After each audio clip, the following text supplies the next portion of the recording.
Hey, what's up everybody, and welcome back to News Dose. And it's already starting to look like a pretty interesting week, as it seems like Sony has some big plans for this week. We have heard previously that Project Spartacus might have an imminent announcement right around the corner, but it looks like some other things might be happening as well, so we'll go over that one.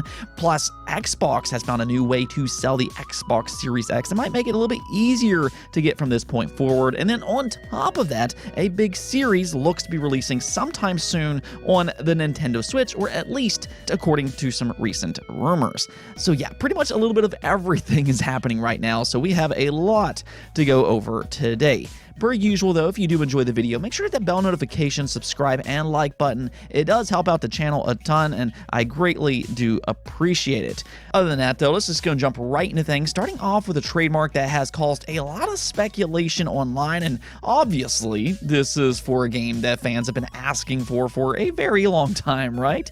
Well, this one is for Knack. Okay, so let me just go and kind of lead off by saying this could mean absolutely nothing. It was recently spotted that Sony has filed for a trademark for Knack, and that could just be them doing business per usual. Companies do this type of thing all the time. They simply renew a trademark and then just move on. So this could again just be business per usual. At the same time though, there's always that small chance that maybe this could indicate a new product is in development. Now, the likely chance of that actually happening is a little bit debatable. The Knack games aren't exactly the most well-received games in the world. They do have a bit of a cult following, but in terms of critical reception, the Knack games have not exactly been received all that well. And something that we do know about Sony is that they do very much care about critical reception. I mean, just last year, there was that big report going around that Days Gone was denied a sequel, even though the developer wanted to make a sequel, because Sony wasn't exactly happy with how the first game was received. And that was with a 71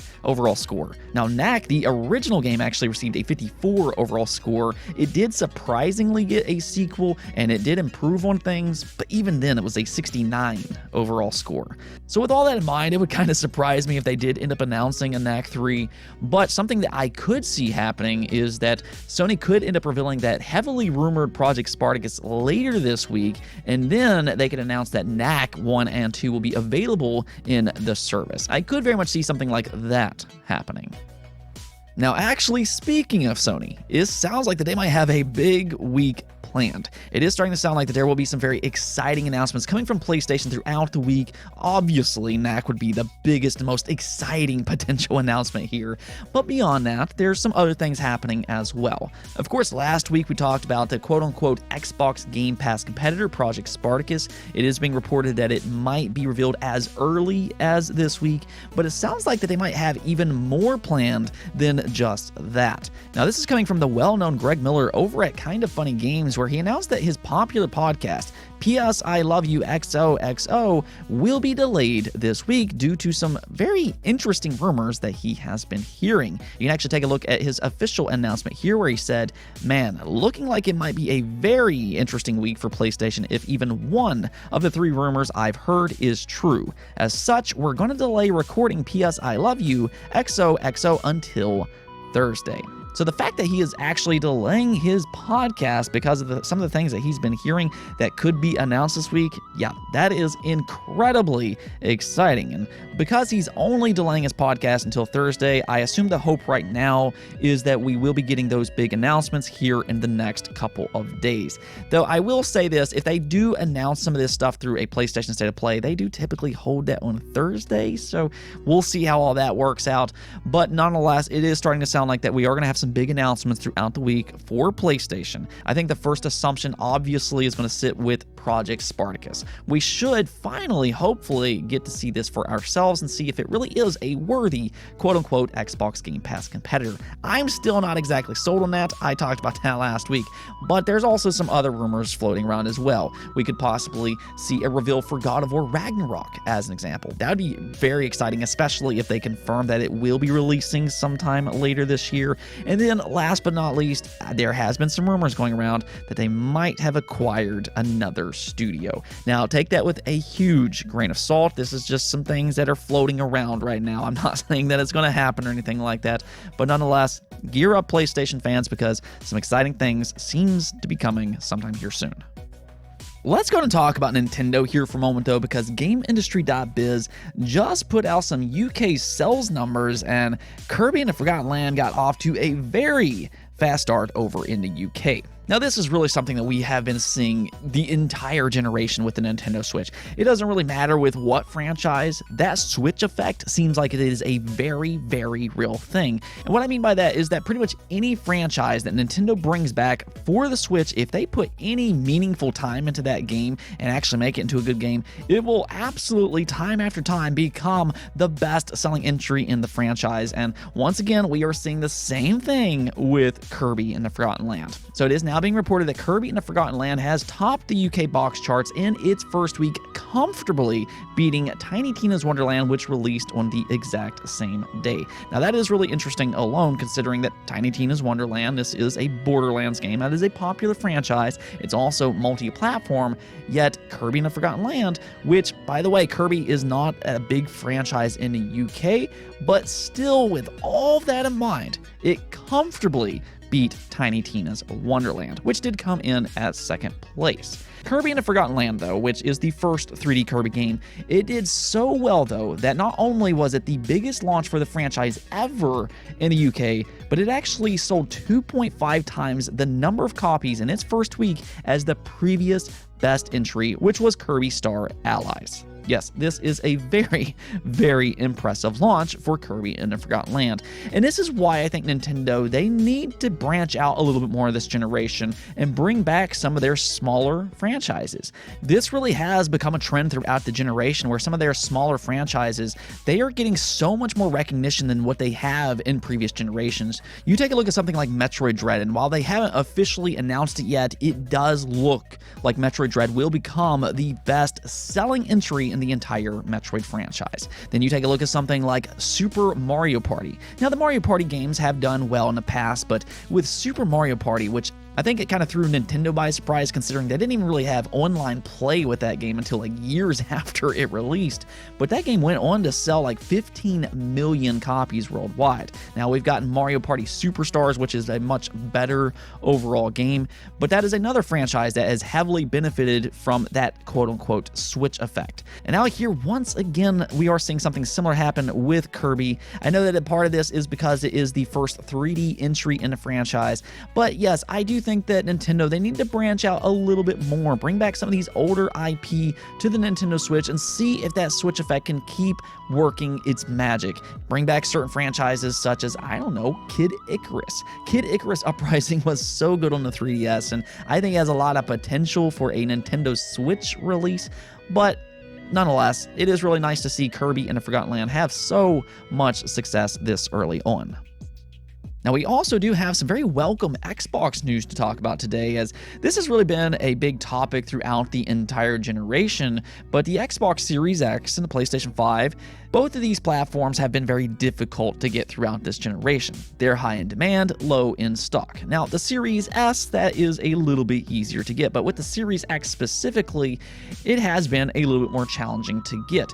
But Microsoft is now combating this in a different way, as they are giving fans a new way of purchasing the Xbox Series X, and actually at a cheaper price. Yes, you did hear that right. This is through their certified refurbished program. Now, I do understand that some people probably don't like the idea of buying a refurbished product, but at the same time, this seems like a pretty low-risk option, especially considering some of the alternatives out there. A lot of the times, the Xbox Series X is just not readily available, so one of your options is to go out and buy from a secondhand seller, or in a situation like this, you can buy a refurbished product from Microsoft directly, and according to Windows Central, it does come with a 12-month warranty as well. So like I said, this is a pretty low risk option. Even if on the off chance you have some type of problem, because of that warranty, you'll just simply be able to send it back to Microsoft and they'll fix it for you. As an added bonus, you're also going to be able to get it cheaper this way. It does go for $470, which isn't a major discount over the retail price, which is $500, but a discount is still a discount. And again, this is much better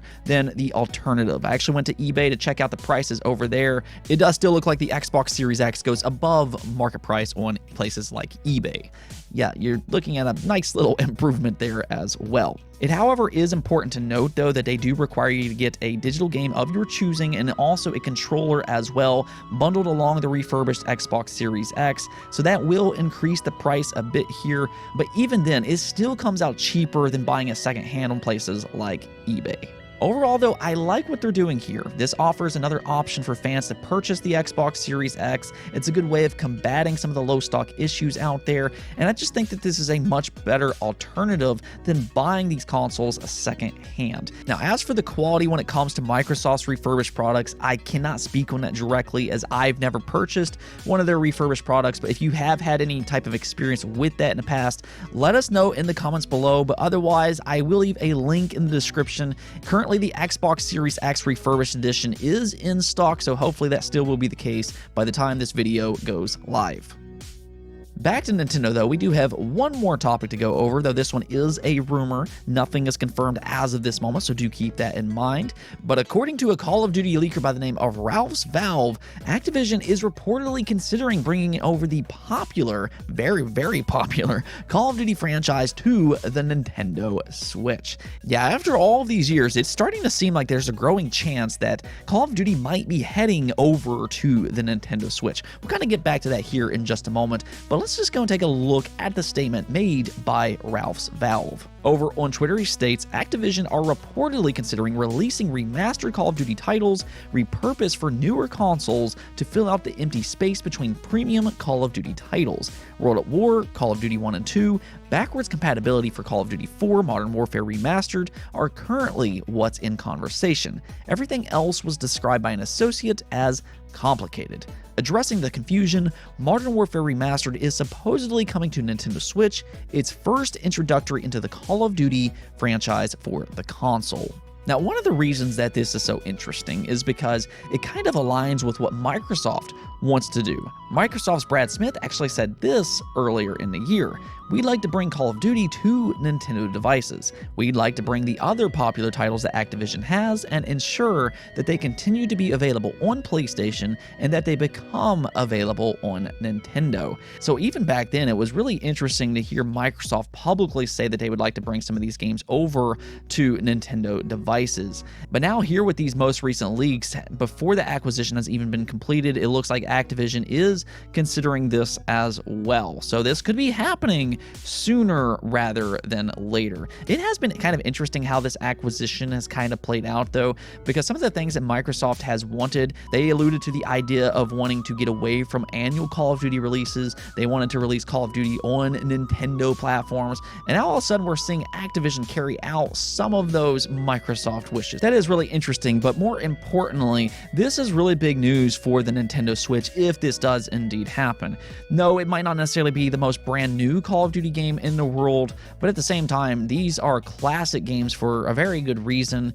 And I mean, you're talking about one of the biggest franchises in the world. Even if these aren't necessarily brand new, I imagine they would probably sell pretty well on the Switch, and they would automatically be some of the better first-person shooters, especially with an online component available on the Switch. So yeah, let's hope this does indeed turn out to be true. Let's go and take a look at the poll of the day, though, and with some recent news of Xbox opening up a new publishing division for native cloud games, I wanted to ask you all, how do you feel about native cloud games that is not confined to just hardware? Now, if you don't know what native cloud means, this is not linked to game streaming or anything like that, but rather it means that you're not necessarily just confined to hardware. It means you can gain computational power, you can advance AI even further, and there's plenty of other examples as well. There's actually a few native cloud games available already, such as Flight Simulator. We've seen just how phenomenal that game looks, so I wanted to see if you all do like this idea. And interestingly enough, it does seem like the majority of you all do like this idea, but a lot of you all are very much concerned about internet connection. You can actually see here that 21% of you say that you do like the idea, while 50% of you say you like it but are concerned about internet connection, and then 22% of you all just flat out do not like this idea at all.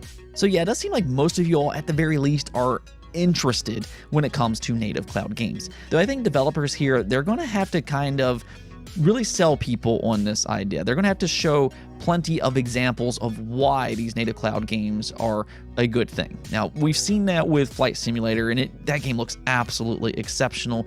But yeah, I completely understand where you are coming from when it comes to this. There's always going to be that want for not having that always online connection. And when it comes to native cloud games, obviously online connection is a big component.